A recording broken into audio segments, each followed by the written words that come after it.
मुंबई पुणे एक्सप्रेसवेवरील बहुप्रतीक्षित आणि महत्त्वाकांक्षी मिसिंग लिंक सेवेमध्ये आता येतोय।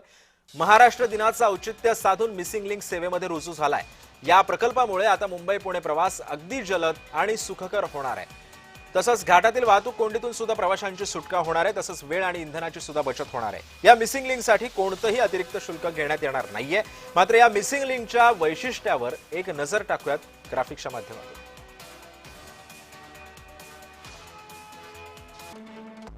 या मिसिंग लिंक प्रकल्पाची लांबी आहे 13.30 किलोमीटर। मार्गिका असणारे प्रत्येकी 4 आणि एकूण 8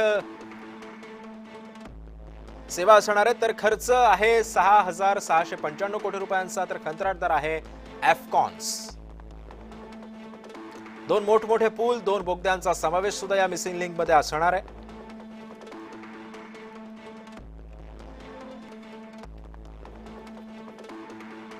आणि या संदर्भामध्ये अधिक माहिती जाणून घेऊयात। माझा सहकारी शुभम उमाळे सध्या आपल्या सोबत आहे।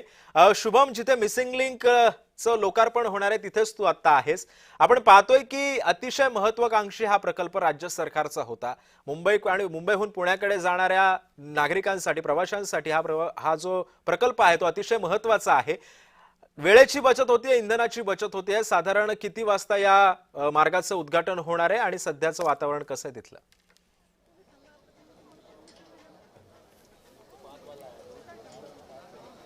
सिद्धेश, खरं तर आज 1 मे आहे आणि आज महत्त्वपूर्ण प्रोजेक्ट जो आहे MSRDCचा तो आज त्याचं इनॉग्रेशनसाठी मी सध्या मिसिंग लिंक मुंबई पुणे महामार्गावर आलेलो आहे। आणि काही वेळातच मुख्यमंत्री, उपमुख्यमंत्री या ठिकाणी येत आहेत। याच ठिकाणी लोकार्पण जे आहे ते होणार आहे। यशवंतराव चव्हाण मुंबई पुणे दूरगती महामार्ग याचं लोकार्पण जे आहे ते होणार आहे। मिसिंग लिंक असं याला नाव देखील देण्यात आलेलं आहे आणि अगदी अंतिम टप्प्यात ही तयारी आता आलेली आहे। अवघ्या काही वेळातच या ठिकाणी सर्व पाहुणे जे आहेत ते देखील पोहोचणार आहेत। अर्थातच मुख्यमंत्री देवेंद्र फडणवीस आणि उपमुख्यमंत्री एकनाथ शिंदे हे या ठिकाणी येत आहेत। तर समजा पाहायला गेलं तर मग रायगडचे खासदार जे आहेत सुनील तटकरे ते देखील या ठिकाणी पोहोचलेले आहेत। अशामध्येच या मिसिंग लिंकचं उद्घाटन जे आहे ते होणार आहे आणि प्रवासासाठी हा मार्ग जो आहे अवघ्या काही वेळातच नागरिकांसाठी खुला होणार आहे। आणि कुठेतरी सकाळपासूनच मोठ्या प्रमाणात ट्रॅफिक जे आहे ते दिसून आलं होतं। आणखी अर्थातच एकीकडे शनिवार रविवार आहे, लॉंग वीकेंड आलेला आहे आणि अशामध्येच मोठ्या प्रमाणात ट्रॅफिक जे आहे ते मुंबईहून पुण्याच्या दिशेला जाताना, लोणावळ्याच्या दिशेला जाताना दिसून येत होतं। आणि त्यामुळे कुठेतरी हा मिसिंग लिंकचा ट्रॅक आता काही वेळातच उद्घाटन झाल्यानंतर या ठिकाणावरून वाहतूक जी आहे ती होताना दिसून येणार आहे। आपण बघू शकतो MSRDCचे सर्व अधिकारी जे आहेत ते देखील या ठिकाणी उपस्थित आहेत।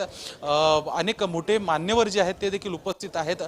सरकारकडनं मान्यवर जे आहेत ते देखील उपस्थित आहेत। सिद्धेश, या ठिकाणी मुख्यमंत्री यांचा ताफा देखील आल्याचं आता समजत आहे। त्यामुळे मुख्यमंत्री आणि उपमुख्यमंत्री हे देखील या ठिकाणी आलेले आहेत। खरं तर एक महत्त्वपूर्ण प्रोजेक्ट आहे। या ठिकाणी चर्चा देखील अशी सुरू आहे की नवी मुंबई एअरपोर्ट जो करण्यात आलेला आहे त्याचं देखील अंतर पुण्यावरनं समजा आपल्याला प्रवास करायचा असेल तर तो देखील आता जवळ झालेला आहे। आपण पुण्यामधनं राहून समजा आपल्याला नवी मुंबईवरनं कोणती इंटरनॅशनल फ्लाईट समजा आपल्याला घ्यायची असेल त्यासाठी देखील या मिसिंग लिंकचा मोठा उपयोग जो आहे तो या ठिकाणावरनं होणार आहे। अशामध्येच पाहायला गेलं तर जे ट्रॅफिक खंडाळ्यात होत होतं त्या ट्रॅफिकनं सुटका आता छोट्या चालकांची होताना दिसून येणार आहे। 4 चाकी जे आहेत त्यांची सुटका या ठिकाणावरनं होणार आहे। कारण की अर्थातच बघायला गेलं तर गर्दी जी आहे ती मोठ्या प्रमाणात होत होती आणि त्या गर्दीमधून सुटका जी आहे ती आता सर्वांची होणार आहे। अशामध्येच पाहायला गेलं तर एक महत्त्वपूर्ण हा प्रोजेक्ट आहे आणि या ठिकाणी मुख्यमंत्री आणि उपमुख्यमंत्री जे आहे त्यांचं आगमन देखील झालेलं आहे। सिद्धेश, अवघ्या काही वेळातच मिसिंग लिंक जी आहे ती आता सर्वसामान्य नागरिकांसाठी खुली होणार आहे। सिद्धेश, पण शुभम, आपण एकंदरीतच पाहतो एकीकडे हा उद्घाटन सोहळा संपन्न होतोय तर दुसरीकडे एक्सप्रेसवे वरती सुद्धा मोठ्या प्रमाणामध्ये वाहतूक कोंडी निर्माण झालेली आहे। याचा नाहक त्रास या प्रवाशांना सुद्धा बसतोय। तिथली काय अपडेट्स आहेत? आता सकाळपासूनच ठिकाणी ट्रॅफिक मोठ्या प्रमाणात झालेला आहे आणि त्यामध्येच खासदार सुप्रिया सुळे यांची देखील व्हिडिओ मोठ्या प्रमाणात व्हायरल झालेली आहे की कशा पद्धतीने या ठिकाणी ट्रॅफिकमध्ये त्या अटकलेल्या आहेत त्याबद्दलची व्हिडिओ ही व्हायरल होत आहे। आणि त्या प्रशासन देखील त्याच व्हिडिओची जोरदार चर्चा जी आहे ती देखील होताना दिसून येत होती। साधारणतः 2 ते 3 तासाचा कालावधी जो आहे तो लागत आहे या ठिकाणावरून प्रवास करण्यासाठी। आता आपण बघू शकतो व्यासपीठावर जे आहेत मुख्यमंत्री देवेंद्र फडणवीस, उपमुख्यमंत्री एकनाथ शिंदे हे या ठिकाणी पोहोचलेले आहेत आणि अनावरण जे आहे या मिसिंग लिंकच्या प्रोजेक्टचं या ठिकाणी आता संपन्न होताना दिसून येत आहे। मुख्याने बघायला गेलं तर जे अंतर कमी होत आहे, त्याचा वेळ मर्यादा जी आहे ती देखील कमी होत आहे. 45 ते 50 मिनिटाचा वेळ जो आहे तो आता वाचणार आहे मुंबई पुण्याचा प्रवास करत असताना. इंधनाची देखील बचत होणार आहे, पण कोट्यावधींचा खर्च झालेला आहे त्याबद्दल देखील चर्चा जी आहे ती होताना दिसून येत आहे. काही वेळ आधी सुनील तटकरे यांच्यासोबत देखील आपलं बोलणं झालं होतं. सुनील तटकरे यांनी सांगितलं एक महत्त्वपूर्ण प्रोजेक्ट जो आहे तो होत आहे आणि याचसोबत मुंबई गोवा महामार्ग जो आहे तो देखील लवकरच पूर्ण होणार आहे असा देखील शब्द जो आहे तो त्यांनी दिलेला आहे. त्यामुळे यावर्षी रस्ते वाहतुकीसाठी महाराष्ट्रासाठी एक महत्त्वाचं वर्ष मानलं जातं. मिसिंग लिंक प्रोजेक्ट हा आता आजपासून खुला झालेला आहे. तर मात्र दुसरीकडे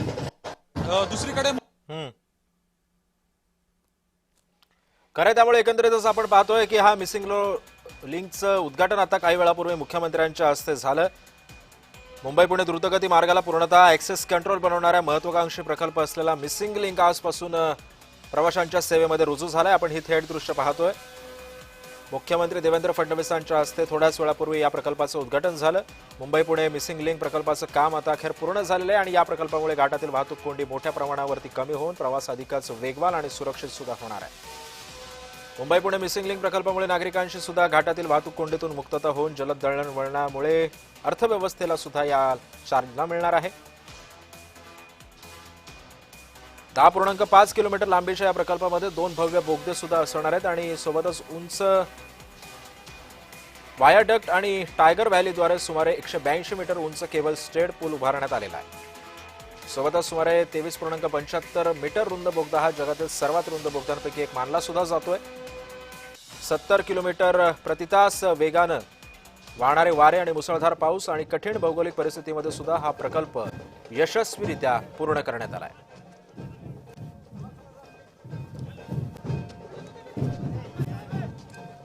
या प्रकल्पाचं आणखी एक खास वैशिष्ट्य म्हणजे लोणावळा तलावाच्या 182 मीटरच्या खालून हा रस्ता गेलेला आहे. हा प्रकल्प पूर्ण करणं म्हणजे एक मोठं आव्हानच सध्या प्रशासनासमोर होतं. मात्र महाराष्ट्र रस्ते विकास महामंडळानं हे मोठं आव्हान स्वीकारून प्रकल्प पूर्णत्वास नेल्याचं सांगण्यात येतंय आणि त्याचं विशेष कौतुकास्पद सुद्धा आहे.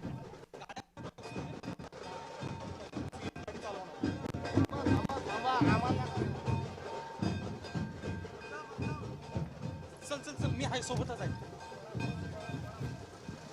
मिसिंग लिंक प्रकल्प सुरू झाल्यानंतर टोलमध्ये सुद्धा कोणतीच वाढ होणार नाहीये. मी पुन्हा एकदा जाणार आहे माझा सहकारी शुभम उमाळेकडे. शुभम,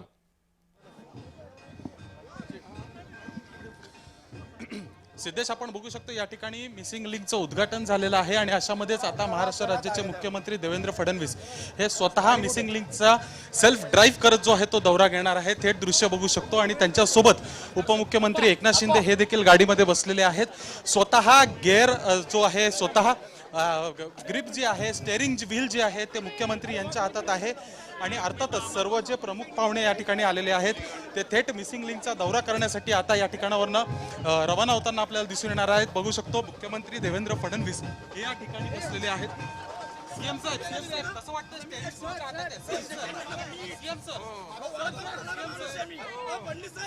मी कालच सांगितलं ही आमची फॅमिली आहे. आता आम्ही चाललो आहे पुढे तुमच्याशी बोलू. आता उद्घाटनानंतर बोलू. बघू शकतो सिद्धेश, एक्सक्लुझिव्ह मुलाखत सीएम यांची मुख्यमंत्री देवेंद्र फडणवीस यांची आपण घेतलेली आहे. त्यांनी सांगितलेलं आहे मी आता ड्राईव्ह करतो आहे आणि थेट स्टेअरिंग त्यांच्या हातात आहे. त्यांच्यासोबत उपमुख्यमंत्री एकनाथ शिंदे हे देखील आपल्याला बसले दिसून येत आहेत. MSRDCचे अधिकारी आहेत या ठिकाणी, खासदार तटकरे आहेत, असे अनेक मोठे मान्यवर जे आहेत ते या ठिकाणावरनं आता थेटरित्या जे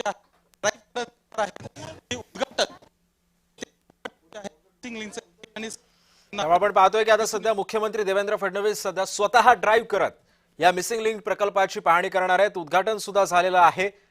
त्यामुळे आपण पाहतोय की सध्या मुख्यमंत्री देवेंद्र फडणवीस, उपमुख्यमंत्री एकनाथ शिंदे आणि त्यांच्यासह अनेक मंत्री सुद्धा एकाच गाडीमधून या मिसिंग लिंकची पाहणी करतायत. स्वतः मुख्यमंत्री ड्रायव्हिंग सीटवरती बसलेले आहेत. मिसिंग लिंक हा जगातला सगळ्यात रुंद बोगदा सुद्धा तयार करण्यात आलेला आहे. हा मार्ग लोणावळा लेकच्या खाली 1000 फूट असणार आहे. सर्वात ऍडव्हान्स टेक्नॉलॉजी या मिसिंग लिंक मध्ये वापरण्यात आलेली आहे आणि त्यानंतर हा तयार झालाय. त्यामुळे नेहमीपेक्षा जो तुम्हाला वेळ लागत होता एक्सप्रेसवेनं त्या वेळेपेक्षा मुंबई पुणे द्रुतगती महामार्गावरून हा प्रवास केवळ अर्धा तासांपासून कमी होणार आहे. मुंबई पुणे एक्सप्रेसवे पर्यायी रस्ता हा लवकरच तयार सुद्धा होणार आहे आणि हा प्रकल्प 2019 मध्ये सुरू सुद्धा करण्यात आला होता. मुंबई पुणे एक्सप्रेसवेवरचं मिसिंग लिंकमुळे या प्रकल्पामुळे जवळपास 6 किलोमीटरनं अंतर प्रवाशांचं कमी होणार आहे. या मिसिंग लिंक प्रकल्पामध्ये खोपोली एक्झिट पासून लोणावळ्यापर्यंत दोन्ही दिशेनं 4 मार्गिकांसाठीचे 2 बोगदे सुद्धा उभारण्यात आलेले आहेत. यातला पहिला बोगदा आहे 8.92 किलोमीटरचा, तर दुसरा बोगदा आहे 1.75 किलोमीटरचा. तर या बोगद्याला जोडणारा आणि टायगर व्हॅलीवर बांधला जाणारा हा केबल स्टेड पूल जमिनीपासून सुमारे 132 फूट उंचीवरती आहे.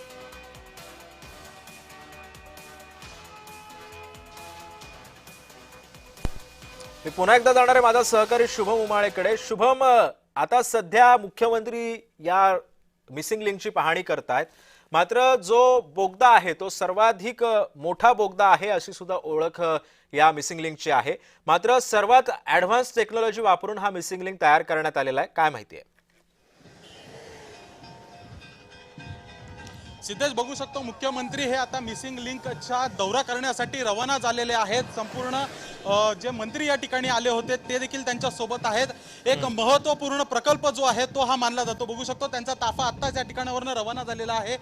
स्वतः मुख्यमंत्री देवेंद्र फडणवीस यांच्या हातात स्टेअरिंग होती आणि उपमुख्यमंत्री एकनाथ शिंदे त्यांच्या बाजूला होते आणि थेटपणे लोकार्पण झालेलं आहे. आणि या गाड्या संपूर्ण ताफा जो आहे तो मुख्यमंत्र्यांच्या या ठिकाणी जाताना आपल्याला दिसून येतो. एक महत्त्वपूर्ण प्रोजेक्ट हा मानला जातो आहे आणि त्यामुळे कुठेतरी याचा फायदा जो आहे तो मुंबई पुणे एक्सप्रेसवेवर जे सातत्याने प्रवास करत असतात किंवा जे 4 चाकी वाहनं आहेत त्यांच्यासाठी होताना दिसेल. वेळेची बचत आहे, इंधनाची बचत आहे. तर पुणेकरांसाठी नवी मुंबई आंतरराष्ट्रीय विमानतळ वापरण्यासाठी देखील हा देखील एक महत्त्वपूर्ण जो आहे रस्ता होणार आहे, कारण की वेळेची बचत होणार आहे. त्यामुळे समजा आपल्याला नवी मुंबईवरनं समजा फ्लाईट्स पकडायच्या असतील, आपला प्लेन घ्यायचं असेल तर मग त्यासाठी देखील मोठा वेळ जो आहे तो वाचताना दिसून येणार आहे. खरं तर या प्रोजेक्टला कुठेतरी असं देखील एक चर्चा होती की प्रोजेक्ट तयार झालेला आहे पण उद्घाटन कधी होणार, याचं इनॉग्रेशन नेमकं कधी होणार अशी चर्चा होती. पण मात्र आज एक महत्त्वाचा दिवस 1 मे महाराष्ट्र दिन दिवशी जो आहे एक महत्त्वपूर्ण प्रोजेक्ट जो आहे याचं उद्घाटन आता या ठिकाणी करण्यात आलेलं आहे. सिद्धेश, पण शुभम, आपण एकंदरीतच बघतोय की जे काही महामार्ग आतापर्यंत तयार झालेले आहेत राज्यामध्ये, या महामार्गांवरती अपघात टाळण्यासाठी वेग मर्यादा जी आहे ती वेग मर्यादा सुद्धा आता घालून दिलेली आहे. मिसिंग लिंक वरती सध्या कितीची वेग मर्यादा असणार आहे? सर्वप्रथम समजा पाहायला गेलं तर मिसिंग लिंकला कोणत्याही प्रकारचा टोल जो आहे तो आकारण्यात येणार नाही आहे आणि वेग मर्यादा ही साधारणतः 100 किलोमीटर प्रति तास इतकी ही असली पाहिजे. अवजड वाहनांना नोव्हेंबरपर्यंत या ठिकाणी बंदी ठेवण्यात आलेली आहे, कारण की सगळ्यात आधी MSRDCचं जे खातं आहे ते या ठिकाणी टेस्ट घेणार आहे की ज्या पद्धतीने किंवा जेवढी वाहनं याच्यावरनं जातात तर त्यामुळे नेमकी ब्रिजची कॅपॅसिटी किती आहे त्याच्यावरनं 6 महिने जो आहे तो अभ्यास जो आहे तो MSRDC करणार आहे. त्याच्यानंतर 1 नोव्हेंबर 2026 नंतर MSRDC आणि महाराष्ट्र शासन हे एकत्रितरित्या निर्णय घेतील की अवजड वाहनं जी आहेत जसे की ट्रक असतात किंवा मोठे टेम्पो ट्रॅव्हलर्स असतात किंवा मग वेगवेगळे असे जे जड वाहनं असतात त्यांच्यासाठी हा पर्याय जो आहे तो खुला करण्यात येईल की नाही येईल. पण त्यामुळे कुठेतरी पुढचे 6 महिने ज्या लहान गाड्या आहेत, 4 चाकी वाहनं आहेत त्यांच्यासाठी हा एक महत्त्वपूर्ण ओपनिंग तर असेलच. पण ज्यानुसार मोठी वाहने या ठिकाणावरनं जाणार नाही आहेत आणि ज्यांना कोणाला लोणावळा, खंडाळा किंवा मध्यस्थी कुठे थांबा नाही घ्यायचा आहे, थेट मुंबईवरनं पुण्याला जायचंय किंवा थेट पुण्यावरनं मुंबईला यायचंय, त्यांच्यासाठी ही एक मोठी बाब असणार आहे की ट्रॅफिक फ्री रस्ता, थेट रस्ता आणि त्याच्यामध्ये कोणत्याही प्रकारे मोठी वाहनं जी आहेत ती देखील नसणार आहेत. अशामध्येच नोव्हेंबर नंतर नेमकं राज्य सरकार आणि MSRDC काय निर्णय घेतं हे देखील पाहणं महत्त्वाचं असेल, कारण की अवजड वाहनांना समजा प्रवेश खुला केला तर मग त्याच्यामुळे देखील होणारी ट्रॅफिक जी आहे ती देखील तेवढीच महत्त्वाची असणार आहे. इतकंच नव्हे सिद्धेश, तर सध्या मी याच मिसिंग लिंकवर आहे, बघू शकतो 4 लेन जे आहेत ते या ठिकाणी देण्यात आलेले आहेत. मी आता ज्या रस्त्यावर उभा आहे तो मुंबईकडून पुण्याला जाणारा रस्ता आहे, तर माझ्या बाजूच्या दिशेने मिसिंग लिंकचा दुसरा ट्रॅक आहे जो पुण्यावरनं मुंबईच्या दिशेने येतो आणि अवघ्या काही वेळातच या ठिकाणी मुख्यमंत्री देवेंद्र फडणवीस जे स्वतः आता मिसिंग लिंकचा ड्राईव्ह करायला गेलेले आहेत ते याच रस्त्यावरनं आपल्याला रिटर्न जे आहेत परतीचा प्रवास करताना दिसून येतील. सिद्धेश, खरं तर लोणावळ्यात जवळचा हा एक मिसिंग लिंकचा भाग आहे आणि त्या त्यामुळे समजा पावसाळ्याच्या वेळेस आपण या ठिकाणी प्रवास करायला येतो तर पावसाळी वातावरण असणार, ढगाळ ठिकाणी असणार, त्यामुळे कुठेतरी एक निसर्गाच्या सानिध्यातून पुण्याचा प्रवास जो आहे तो देखील करायला या ठिकाणी वाहन चालकांना मिळणार आहे। अशामध्येच सर्व महाराष्ट्रातून कौतुक जे आहे ते या मिसिंग लिंकचं होत आहे आणि सर्वात जास्त चर्चा ही मिसिंग लिंक, हे मिसिंग नावच का आलं याच्याबद्दलची चर्चा होती। तर ज्यावेळेस मुंबई पुणे एक्सप्रेसवे बांधण्यात आला होता त्यावेळेस हा जो मधला पट्टा आहे, ज्या रस्त्यावर मी आता उभा आहे, तर त्यावेळेस जो आहे दुसऱ्या टप्प्यामध्ये आपण लोकार्पण करू अशा पद्धतीची चर्चा जी आहे ती सरकारची सुरू होती। अशामध्येच आज त्या गोष्टीचं लोकार्पण जे आहे ते या ठिकाणी झालेलं आहे। अवघ्या काही वेळातच सर्वसामान्य नागरिक जे आहेत ते देखील या ठिकाणावरून प्रवास करताना दिसून येतील। आपण पुन्हा एकदा बघूयात की समजा देवेंद्र फडणवीस यांचा ताफा या ठिकाणी आलाय का बघण्याचा प्रयत्न करूयात। अद्याप या ठिकाणी आलेले नाही आहेत, त्यामुळे थेट जो एंड पॉइंट आहे तिथपर्यंत त्यांचं जाऊन मग परतीचा प्रवास असणार आहे। सिद्धेश, असं काहीसं एक चित्र दिसून येतंय। इतकंच नाही तर मग मिसिंग लिंकच्या बाजूला जे खोपोली गाव आहे, खालापूर आहे, तिकडचं देखील दृश्य जे आहे ते आपण बघू शकतो। एक लहान तलाव देखील या ठिकाणी दिसतोय, त्यामुळे थांबा जो आहे तो आपण जरी या मिसिंग लिंकवर घेऊ शकत नसलो तरी देखील प्रवासादरम्यान इकडचं नैसर्गिक आणि निसर्गरम्य दृश्य जे आहे ते देखील आपल्याला टिपता येणार आहे, पाहायला जे आहे ते देखील दिसणार आहे। एक मोठं नियोजन जे आहे ते MSRDC डिपार्टमेंटकडनं या ठिकाणी करण्यात आलेलं आहे आणि त्याचसाठी खरं तर अनेक महत्त्वाचे आणि मोठे मान्यवर या ठिकाणी आलेले आहेत। आणि इतकंच नव्हे तर देवेंद्र फडणवीस यांच्यासोबत खास बातचीत जी झाली त्यांनी देखील तेच सांगितलं की मी आता मिसिंग लिंकचं उद्घाटन केलेलं आहे आणि आता मी प्रवास करणार आहे। त्यामुळे देवेंद्र फडणवीस हे आता सध्या प्रवास करत आहेत मिसिंग लिंकचा। इतका महत्त्वाचा प्रकल्प महाराष्ट्र शासनाकडनं हा करण्यात आलेला आहे। काही दिवस आधी उपमुख्यमंत्री एकनाथ शिंदे यांनी देखील दौरा या मिसिंग लिंकचा केला होता आणि त्यांनी सांगितलं होतं की टोल मुक्त असेल हा मिसिंग लिंकचा दौरा। या मिसिंग लिंकवरनं प्रवास करण्यासाठी, या रस्त्यावरनं प्रवास करण्यासाठी कोणत्याही प्रकारे टोल जो आहे तो आम्ही आकारणार नाही आहोत असं देखील त्यांनी सांगितलं होतं। सिद्धेश, नक्कीच धन्यवाद शुभम, तू दिलेल्या या सविस्तर माहितीबद्दल।